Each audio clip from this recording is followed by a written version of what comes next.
Hey guys,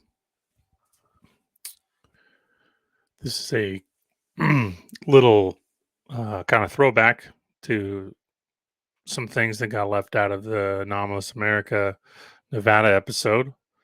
I had some interesting comments that reminded me of articles I didn't have time to share.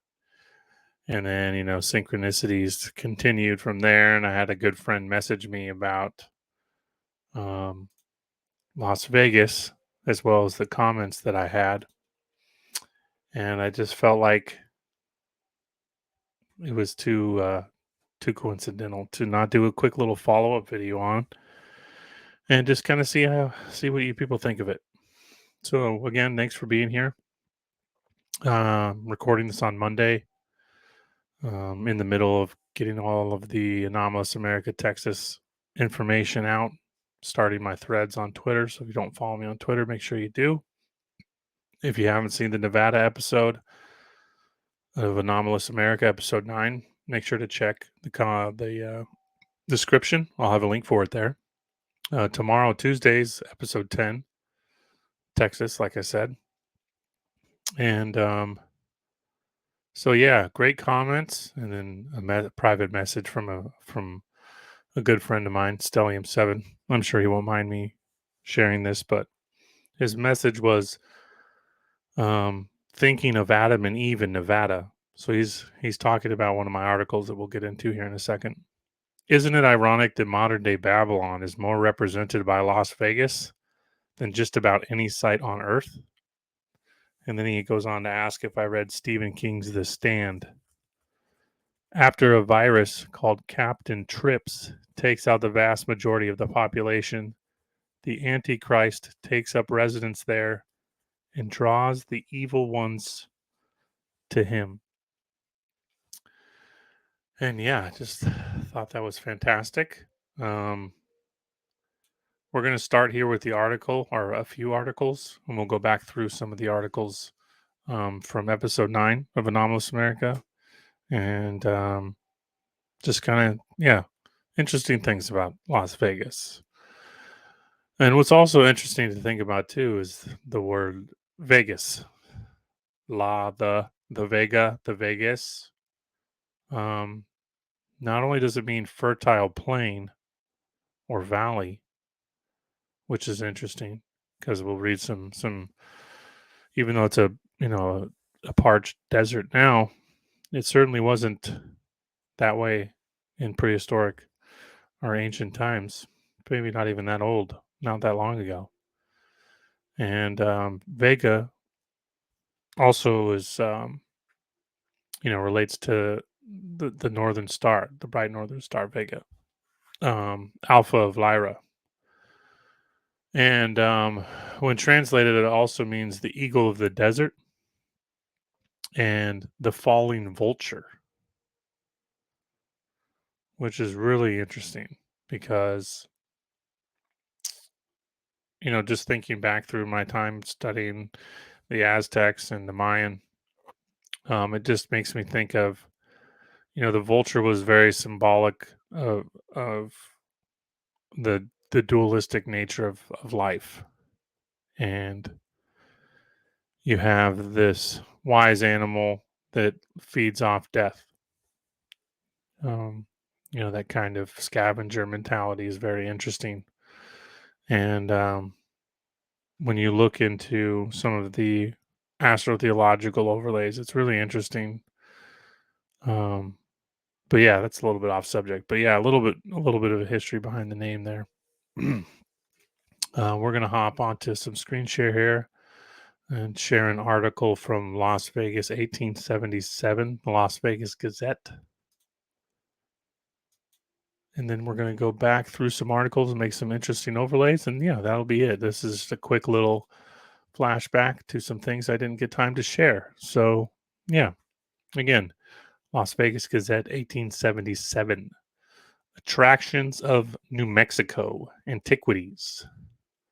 Lovers of relics and antiquities will find in New Mexico a large field of research and study. Here, the monuments and ruins of cities built many centuries ago are still in existence in different places. About 40 miles west of Las Vegas are the ruins of a town formerly belonging to the Pueblo Indians of Picos.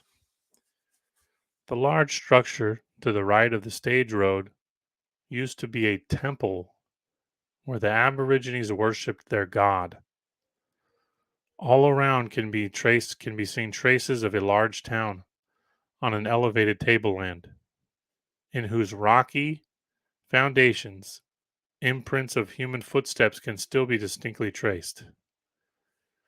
Many legends are in existence trying to explain the cause of the rapid decrease in population of this formidable frontier Indian settlement. Among the Mexican population, tradition goes that these Indians worshipped a monster serpent who had to be fed on newborn babes, especially girls, and that this and the constant war with the then powerful tribe of Comanches reduced them to so few in number that they found it impossible to uphold a separate town government and immigrated to the west of the Rio Grande. Some of this tribe, who are still living, say that Montezuma, the prophet, not the one of the conquest, kindled a sacred fire, really important. Montezuma, the prophet, not the king who took his name. Interesting. Kindled a sacred fire. Again, the fire worship stuff, Zoroastrianism is very, very, I think its foundations are here. We covered similar subjects in Arizona. Fire temples in Arizona, they're all over the place, actually. But yes, the sacred fire. Place of worship of that town thereafter went on a mission to Old Mexico. He had commanded them to keep up the fire until his return, when he would deliver them from the Spanish yoke. All the warriors of the surrounding country, by turns, had to keep guard for 2 consecutive nights and days without eating and drinking. The bodies of those who died on duty or from subsequent exhaustion were carried to the den of the serpent, and still others have it that 12 virgins, the offerings of the most prominent Indians of the town, were selected annually to keep the fire going. That at one time some of these went to sleep and permitted the fire to go out, whereupon the girls were degraded and the town deserted, because they feared the loss of the of the sacred flame the loss of the flame, indicated the displeasure of the prophet to the pueblo. But that as it may, the ruins there and denote the former existence of a large city. The remnant of the largest town, divided into regular streets running north and south at an interval from 200 to 250 yards, can be seen a few miles due west of the town of Ferdinand de Taos in Taos County.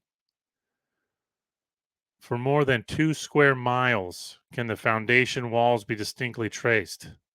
How the population contrived to get their supply of water is a marvel, because the Rio Grande, on whose eastern bank the ruins are, has cut a deep channel in solid rock to a depth of over 1,000 feet. No trace whatever is to be seen of a trail or road leading down the perpendicular sides, and it is more than 6 miles up or down the stream. To come to a fording 4 miles from the traveler reaches the river, a noise like the rolling distant thunder can be heard without being able to solve the questions what it means. As far as the eyes can reach, nothing but an endless plain of sagebrush meets his gaze. And only after coming to within about 500 yards of this chasm can the bed of the river be distinguished, whose turbid perhaps, waters wind around and leap over tremendous boulders, causing the deepening noise. Sorry, the quality is a little rough here on this PDF. Cedar trees more than 50 feet high at the bottom of the cliff look like little shrubs. Here is the miniature representation of the Great Canyon of the Colorado of the West. So then it goes on to describe Santa Fe. But I wanted to read that because we're talking about, you remember we talked about the ancient city that was covered up by Boulder Dam. Now we're covering more ruins, huge ruins. These ones are absolutely massive. with regular paved streets right outside of current day Las Vegas, right? Now we're going to hop into another article that's a little more pinpointing the same location. This one's from 1890, and it's called Ojo Caliente. New Mexico is the old curiosity shop of America, full of strange works of man and nature. Across the Raton Pass and near the city of Las Vegas, among the ruins of the ancient civilization that flourished there and decayed even before the Spaniards came, among among the richest mineral deposits in America, on the border of the finest grazing country of the Southwest, in a country abounding in almost every variety of game, and streams stocked with trout and other fish, and where by reason of the southern latitude and the high altitude, 6,500 feet, the climate is unsurpassed all the year round. At such a center of all that attracts men, whether health, pleasure, or profit, to the growing and prosperous Southwest are located these wonderful healing waters, Las Vegas hot springs, or in the local Spanish vernacular, Ojo Caliente.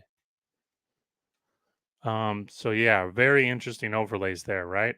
We're talking about healing waters, and this was an incredible fertile plain, the finest grazing country of the Southwest, abounding in every variety of game and streams, stocked with trout. Healing waters, radium, right? Um, and how that's important again. It covered some of the deep underground bases stuff, the mines that were being explored, the underground cities all over Nevada. You'll have to, if you haven't seen my video on prehistoric mines of Nevada, possible deep underground military bases. Um, yeah, I think it's Wright Patterson Air Force Base. When that was first being built, Las Vegas got its name Sin City in that time frame because it was the prostitution mecca of America. And when they built the new military base, they shut it down because they didn't want their brass getting spending too much time in the brothels. Back to the article. Something new in summer travel, freshers and better attractions, both with reference to health and pleasure. hmm A resort, a resort town, right? Both with reference, yeah. And the old resorts of the East and the North can offer magnificent hotels, first class bathhouses, medicinal waters having all the healing properties of any known hot springs, combined with the advantages of pure air, picturesque mountain scenery, hunting, fishing, and other sports, and a delightful climate all the year round. This is the invalid's mecca. Interesting. Interesting. All blood poisons, rheumatism, general physical disability, sciatica, paralysis, nervous and neuralic affections, dyspepsia, and other diseases have been treated with almost universal success by the aid of these baths.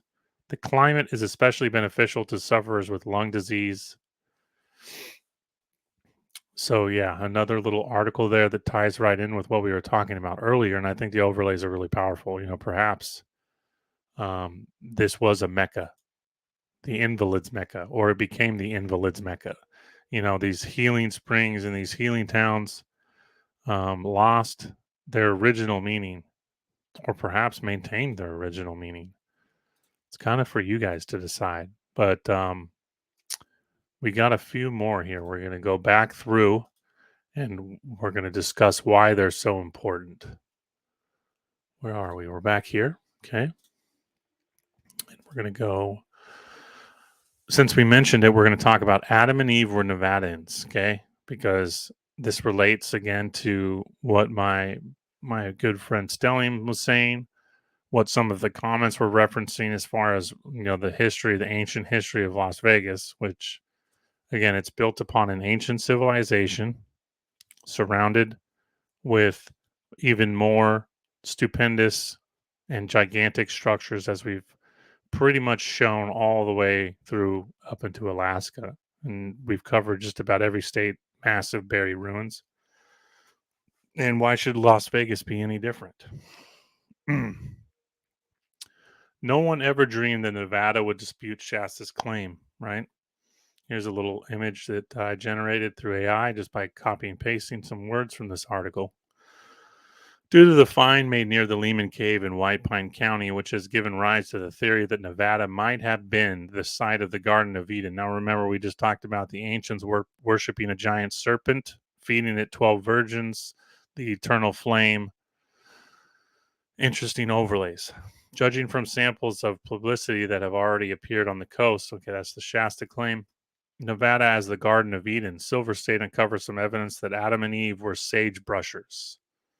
Now, remember, this place was called the Fertile Plain, in Eden, essentially. Vegas, also correlates again to the vulture and to the eagle. Fertile Plain, land of the eagle, America. The overlays with the Aztec and the turkey. It's pretty interesting. Too many to just be coincidence, in my opinion. Nevertheless, Nevadans believe they have found evidence in Lehman Cave, which abounds in caverns with hieroglyphics and Egyptian pictographs on the walls, which archaeologists declare prove conclusively that Nevada was one of the cradles of civilization. Now, why this is so important too is we've discussed the story of the seven sleepers and the seven races that emerged from the cave after some kind of a reset event, which seems to be probable here, considering the historical overlays with many of not only the Native American Aboriginal cultures, but the Aztec and the Mayan. There are so many others where their histories all come from underground. Exploration and excavation in the cave are expected to disclose the ruins of ancient cities that were buried ages ago by some mighty convulsion of Mother Earth. Again, if you haven't seen my Deep Underground Military Base video about Nevada, you should go watch it. So basically, what they're saying is, as they explored this, the ancient buried cities, there has been no dispute that a race of people whose history has been lost once were masters of all. They surveyed hereabouts in Nevada, but the Silver State has never previously made claim of being the hunting ground of the ancient Egyptians or the home of Adam and Eve. If the contention of the explorers of Lehman Cave prove true, he will be forced to admit that the Garden of Eden was a far different place from what we pictured it, or that it has changed considerably since the serpent convinced Eve it was perfectly all right to pick the apple and coax Adam to take a bite of it. I just love that. So many correlations. And then we're going to hop on to one more here before we call it good on this video. This is called Pueblo Grande, Howe's Giant Lost Race, 1922. Prehistoric metropolis, buried ruins, largest prehistoric ruins in the Western Hemisphere. Ceremonial fire, just like we talked about. Many mounds that are actually buried buildings. Perfectly formed dice. Love of gambling. Perfectly formed dice. Nevada, near Las Vegas. Okay. Excavations in Nevada are disclosing mystery of prehistoric times. Nevada's long-lost city, believed to have been the seat of a primitive people of giant stature who ruled Western America centuries ago, was being gradually restored today by excavators working under M.R. Harrington, director of the Museum of the American Indian, who was heading the Hay Foundation expedition into the unknown prehistoric metropolis in the muddy and Virgin River valleys near here. Exploration has been going on for months, but only recently, according to Harrington, has excavation uncovered almost incontrovertible evidence that the once lost city will prove to be the largest prehistoric ruin on the Western Hemisphere. It's a big statement. But again, if you've been watching these episodes along with me, you'll know that that's going right along with what we've been showing. Big, sturdy, round adobe buildings, some containing as many as 20 rooms. Now remember, 20 rooms is tiny. The largest building we found on record had 1,200 rooms. It was called the largest building ever made on Earth.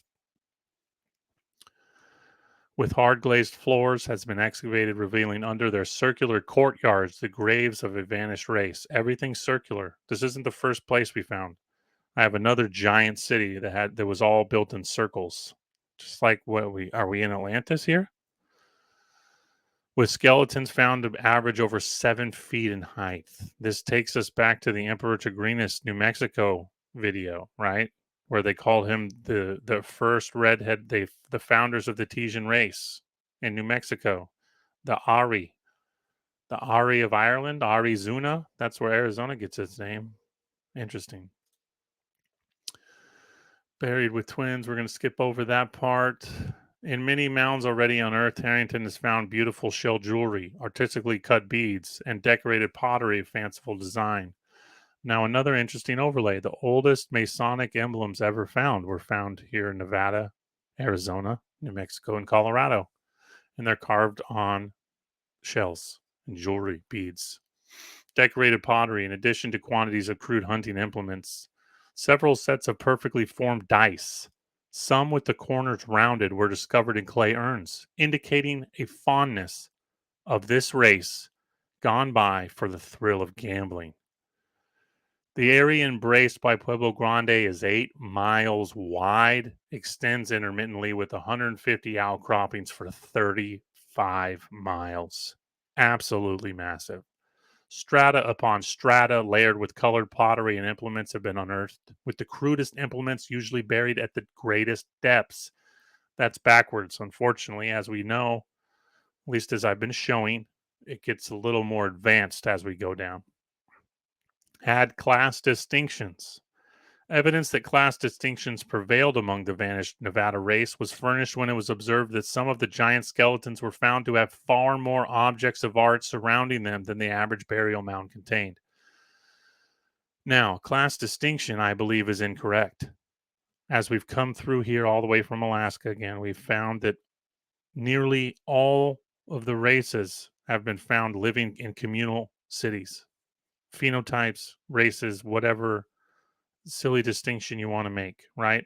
We had pygmies, we had dwarfs, we had giants, red-headed, black-haired, woolly-haired, you name it, they were living together in these cities. So class distinction, I think not. I think they were allowed to have their own religions per se. You know, obviously, probably not what they would have distincted them at. They had their own funeral rites because we've had mummies, red-headed mummies, in the same building with people that had burned their ashes and placed in jars. Jar burial, mummification. I don't think it's class distinction. I think we're dealing with 2 or 3 sets of phenotypes slash races. Kind of an Atlantean overlay. They described a similar thing in Atlantis. I believe they just described 4 phenotypes living together, and the Tesian race was part of that. Right. So where was I? Many implements were discovered, differing in construction from the majority of those found in the lost city, giving rise to the theory that perhaps more than one city had thrived over the same spot. Exactly. City over city over city. Civilization built on civilization. This is all across the world, especially here in the American Southwest. Evidences that in more modern times, both Pueblo and Paiute Indian tribes have lived in the muddy Virgin River valleys were also uncovered. Harrington said he expects to continue his excavations until the riddle of Pueblo Grande has been completely solved. So, yeah, fantastic. I'm glad that the comments and my viewers drove me backwards. And, um, I just wanted to put this out there. So, make of it what you will. But too many coincidences for me. Las Vegas is built upon an ancient city surrounded by hundreds of miles of ruins and by an ancient people of giants who had a love of gambling, the ceremonial fire, serpent worship, the Garden of Eden. Incredible. But yeah, thanks again for tuning in. Make sure to follow me on Twitter if you don't. If you hate Twitter, no problem. I'll hopefully see most of you guys tomorrow. Thanks for tuning in. Again, Anomalous America, episode 10, Texas. It's going to be a really great episode. If you haven't seen the preview video, check that out. It's up now. Otherwise, I look forward to seeing you tomorrow for the live 8 a.m. Eastern Time. Have a wonderful day, guys. Bye.